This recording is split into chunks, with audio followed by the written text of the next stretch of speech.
السلام علیکم جی۔ ہم ایوب خان کے دور کے حوالے سے بات کر رہے ہیں اور گزشتہ ویڈیو میں ہم نے بات کی تھی ان لینڈ ریفارمز کی جو ایوب خان کے دور میں ہوئے، اور ان کا ایک تنقیدی جائزہ ہم نے لینے کی کوشش کی تھی اور یہ سمجھنے کی کوشش کی تھی کہ آخر کیا اسباب تھے جس کی وجہ سے جو دیہی علاقے ہیں پاکستان کے، وہاں پہ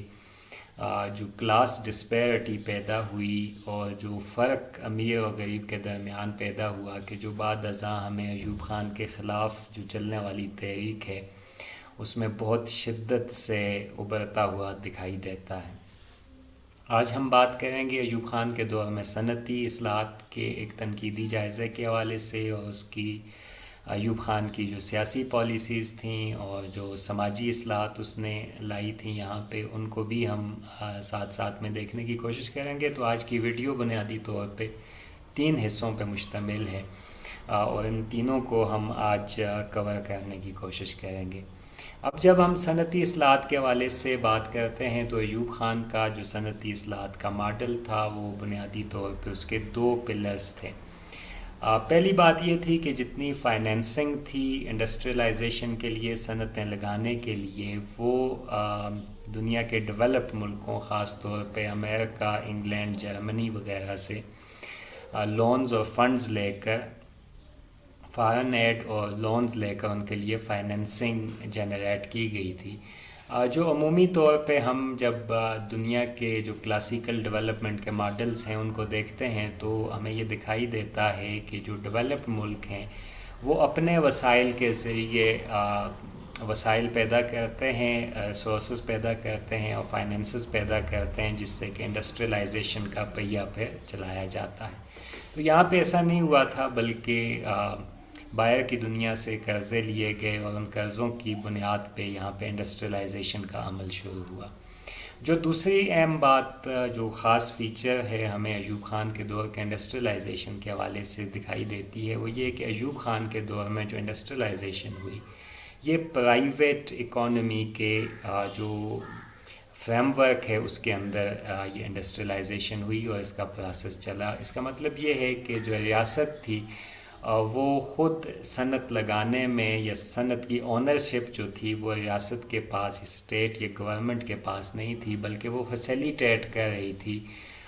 کچھ خاندانوں کو، کچھ انڈیویجولز کو،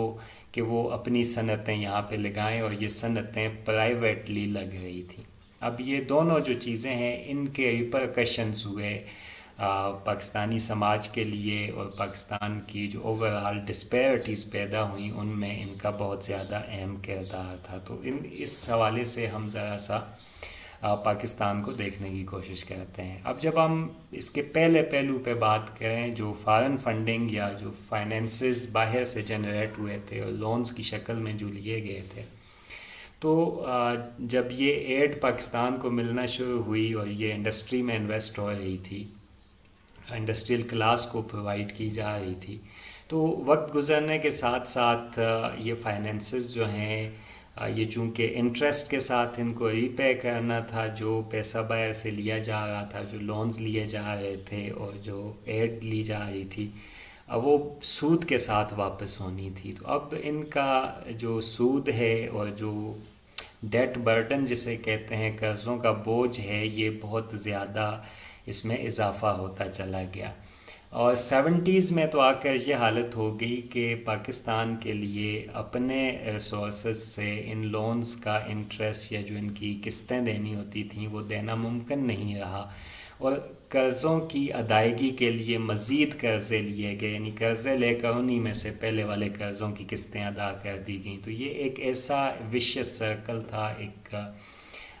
ڈیٹ برڈن کا، اور ایسے ڈیٹ ٹریپ میں جو قرضوں کا ایک پورا ٹریپ تھا، شکنجہ تھا، اس میں پاکستان اس دور میں دھنس چکا تھا، کہ جس کی وجہ سے پاکستان کو بہت زیادہ معاشی مسائل کا پھر بعد ازاں سامنا پاکستان نے کیا۔ دوسری طرف جو پرائیویٹ اکانومی کا فریم ورک تھا جس کے اندر صنعت کاروں کو فیسیلیٹیٹ کیا جا رہا تھا، تو اس کے بھی کچھ ریپرکشنز تھے۔ پہلی بات تو یہ تھی کہ جو زیادہ تر یہ انڈسٹریل کلاس تھی اس کا تعلق ویسٹ پاکستان سے تھا جن کو فیسیلیٹیٹ کیا جا رہا تھا صنعتیں لگانے میں، اور پھر ویسٹ پاکستان کے بھی کچھ مخصوص علاقے ایسے تھے جہاں پہ صنعتیں لگ رہی تھیں اور جہاں پہ صنعتوں کا کچھ پھیلاؤ ہو رہا تھا، جیسے کراچی میں، اور پھر پنجاب کے کچھ شہروں میں جیسے فیصل آباد، سیالکوٹ، ملتان، لاہور وغیرہ میں یہ صنعتیں لگ رہی تھیں۔ تو اب اس سے ہوا کیا کہ جو دو طرح کی ڈسپیرٹیز پیدا ہوئیں، دو طرح کا فرق پیدا ہوا۔ ایک ریجنل ڈسپیرٹی تھی کہ جو صنعتیں تھیں وہ مخصوص علاقوں میں، مخصوص ریجنز میں لگ رہی تھیں، اور وہ زیادہ پنجاب میں لگ رہی تھیں، تو اس کی وجہ سے جو باقی پاکستان ہے وہاں پہ ایک جو سینس آف ڈیپریویشن ہے وہ پیدا ہوا، ایک احساس محرومی پیدا ہونا شروع ہوا ان علاقوں کی ترقی کو دیکھتے ہوئے اور وہاں لگنے والی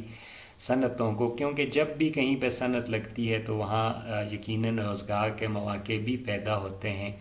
اور جب کہیں صنعت لگتی ہے تو اس کے ساتھ جو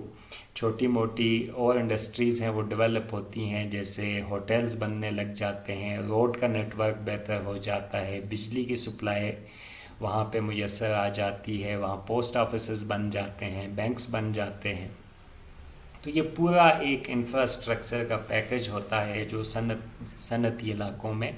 پیدا ہوتا ہے، اور اس کو جب ایسے علاقوں کے لوگ جہاں پہ وہ صنعتیں نہیں لگی ہوتی وہ دیکھتے ہیں تو ان میں یقیناً احساس محرومی پیدا ہوتا ہے کہ یہ ساری ترقی ان کے ہاں نہیں ہے اور یہ کسی ایک خاص علاقے میں۔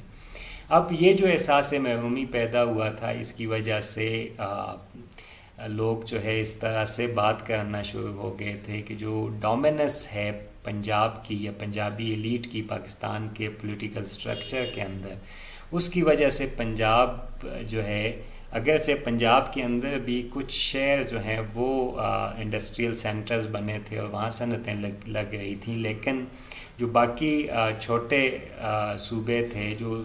ون یونٹ کی وجہ سے ان کو ملا دیا گیا تھا، لیکن جو ریجنز باقی تھے جیسے انٹیریئر سندھ تھا یا بلوچستان تھا یا NWFP تھا، تو یہاں پہ یہ احساس پیدا ہونا شروع ہو چکا تھا کہ وہ ترقی جو پنجاب کو حاصل ہو رہی ہے وہ ان صوبوں کو نہیں ہے، ان حصوں کو، ان ریجنز کو نہیں مل رہی، اور ان کا شیئر جو ہے قومی دولت میں وہ استعمال ہو رہا ہے پنجاب میں۔ ایک طرف یہ، دوسری طرف جو پرسنل سطح پہ ڈسپیرٹی ہے، جو عوامی سطح پہ فرق ہے، اس کا آپ اندازہ اس سے لگائیں کہ اس پیریڈ کے اندر جو ایوب خان کا دور ہے اس میں غربت میں بہت زیادہ اضافہ ہوا، اور ہر گزرتے سال کے ساتھ جو سطح غربت سے نیچے رہنے والے لوگوں کی تعداد ہے اس میں مسلسل اضافہ ہوتا چلا گیا۔ یہ کچھ فگرز آپ سامنے دیکھ سکتے ہیں کہ کیسے 1963، 64، 67 اور 68 میں پاکستان میں شرح غربت سے نیچے رہنے والے لوگوں کی تعداد میں اضافہ ہوتا جا رہا تھا۔ پھر اس کے بعد آپ اگر دولت کے تقسیم کے حوالے سے یا جو ڈسٹریبیوشن آف ویلتھ ہے اس کے حوالے سے دیکھیں تو جو ایک ڈاکٹر محبوب الحق ماہر معاشیات ہیں، ان کی ایک رپورٹ سے میں آپ کو کوٹ کر دیتا ہوں کہ انہوں نے یہ کہا کہ ایوب خان کے دور میں 22 فیملیز ملک کی مور دین 80% جو بینکنگ ریسورسز تھے، جو انشورنس ریسورسز تھے، ان کے مالک بن چکے تھے، اور جو باقی کل آبادی ہے اس کے لیے تقریباً 20 یا 21% ریسورسز بچتے تھے۔ تو یہ وہ کلاس ڈفرینس ہے، کلاس ڈسپیرٹی ہے جو پیدا ہو چکی تھی، یہ وہ غربت ہے جو پیدا ہو چکی تھی جس کی وجہ سے لوگوں کے بہت زیادہ معاشی مسائل پیدا ہو چکے تھے۔ پھر سماجی سطح پہ جو اصلاحات کی گئی تھیں وہ اتنی افیکٹو اصلاحات تھیں نہیں، کیونکہ نہ تو پاکستان کے اس وقت کے سماجی ڈھانچے کو مد نظر رکھ کے وہ کی گئی تھیں، اور نہ خود ریاست یا ایوب خان اس حد تک کمٹمنٹ کے ساتھ ان اصلاحات کو نافذ کرنے کے لیے تیار تھا۔ تو اس وجہ سے مثلاً اس کی ایک ایگزامپل آپ دیکھ لیں کہ جو پولی گیمی پہ، یعنی ایک سے زیادہ شادیوں پہ جو پابندی تھی، اور دوسری شادی کے لیے پہلی بیوی سے اجازت لینا جو ہے وہ لازمی تھا، تو اب پہلی بات تو یہ تھی کہ شادیوں کے اندراج کا کوئی اس طرح باقاعدہ نظام ہی متعارف نہیں ہوا تھا. پھر بہت ساری شادیاں جو ہیں وہ یعنی میجارٹی جو میرجز ہوتی تھیں وہ درج نہیں ہوتی تھیں اس طرح سے. دوسری اہم بات یہ تھی کہ جس قسم کا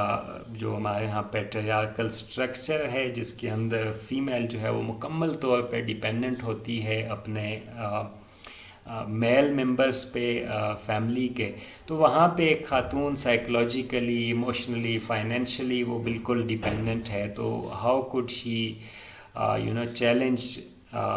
ڈیسیژن آف ہر ہسبینڈ کہ وہ دوسری شادی نہ کرے. تو ایسا جو ہے اس کے لیے بھی ممکن نہیں تھا. اس کا کورٹ تک چلے جانا جب کہ اس نے گھر کی چار دیواری سے باہر نہ قدم رکھا ہو. تو آن اے لارجر اسکیل جو ہے ہمیں نہیں دکھائی دیتا کہ اس کے کوئی مثبت ثمرات مرتب ہوئے ہوں. چھوٹی چھوٹی جگہوں پہ جو اربن ایریاز کی ایجوکیٹڈ ایلیٹ تھی شاید وہاں تک اس کے کچھ اثرات تھے, لیکن اوورآل پاپولیشن جو تھی پاکستان کی اس کو اس کے کوئی خاص فوائد حاصل نہیں ہوئے تھے. پھر جی لاسٹلی ایک چیز جو تھی وہ ایسٹ اور ویسٹ ونگ کے درمیان جو گروئنگ ڈسپیرٹی تھی اس کی وجہ سے ایسٹ پاکستان میں شیخ مجیب ایمرج ہوئے, اور شیخ مجیب جو ہیں وہ عوامی لیگ کو انہوں نے لیڈ کرنا شروع کیا, اور پھر انہوں نے اپنے 6 پوائنٹس دیے جن کی بنیاد پہ انہوں نے اپنی پوری پالیٹکس کی تشکیل کی. اور ویسٹ پاکستان میں Zulfikar Ali Bhutto as a leader emerge ہوئے, اور انہوں نے پاکستان پیپلز پارٹی کی داغ بیل ڈالی. اور وہ جو کلاس ڈسپیرٹی اور غربت میں جو اضافہ ہوا تھا, اور جو لوگوں کی زندگیوں میں جتنی تلخی آ چکی تھی اس سب کو ایڈریس کرنے کے لیے انہوں نے جو سلوگنز دیے وہ فوڈ, شیلٹر اینڈ کلودنگ کے سلوگنز تھے, اور یہ بہت زیادہ مقبول ہوئے اسی وجہ سے کہ یہ چیز ان چیزوں کا بہت زیادہ سیریس ایشو بن چکا تھا. تو یہ وہ اسباب تھے جی جو فال آف ایوب خان کا سبب بنے. نہ ایوب خان کے لینڈ ریفارمز جو ہیں وہ کوئی کامیابی دکھا سکے, معاشرے میں کوئی ڈسٹریبیوشن کا میکانزم یا کسی طرح کی ایک ہمواری معاشی پیدا کرنے میں کامیاب ہو سکے, نہ انڈسٹریل ریفارم جو تھے وہ پاکستان کو ایسی صنعتی ترقی کے سفر پہ لے کے جا سکے کہ جہاں پہ پاکستانی سماج کے اندر جو دولت کی تقسیم ہے اس کا کوئی میکانزم پیدا ہو سکتا, اور کسی طرح کی لوگوں کے جو لیونگ سٹینڈرڈز ہیں وہ بہتر ہو سکتے. نہ ہی جو پولیٹیکل ریفارم تھے ایوب خان کے وہ کوئی کامیابی حاصل کر سکے, اور نہ سوشل ریفارم یہ تمام کے تمام جو ریفارم ایجنڈا تھا the turn out to be failure in 1968, اور اسی وجہ سے ایوب خان جو ہیں وہ اقتدار سے جانے پہ مجبور ہوئے. نیکسٹ ویڈیو میں ہم کچھ ان ایونٹس کا ذکر کریں گے یہ سمجھنے کے لیے کہ یہ جو سماجی تحریکیں ہوتی ہیں, یہ جو پولیٹیکل موومنٹس ہوتی ہیں, یہ کس طریقے سے جنم لیتی ہیں اور کس انداز میں ان کی ایکسپینشن ہوتی ہے, اور کس طریقے سے یہ پھر اقتدار میں بیٹھے ہوئے لوگوں کو اس اقتدار سے الگ کرنے پہ مجبور کر دیتی ہیں. آج کے لیے اتنا ہی جی, تھینک یو ویری مچ.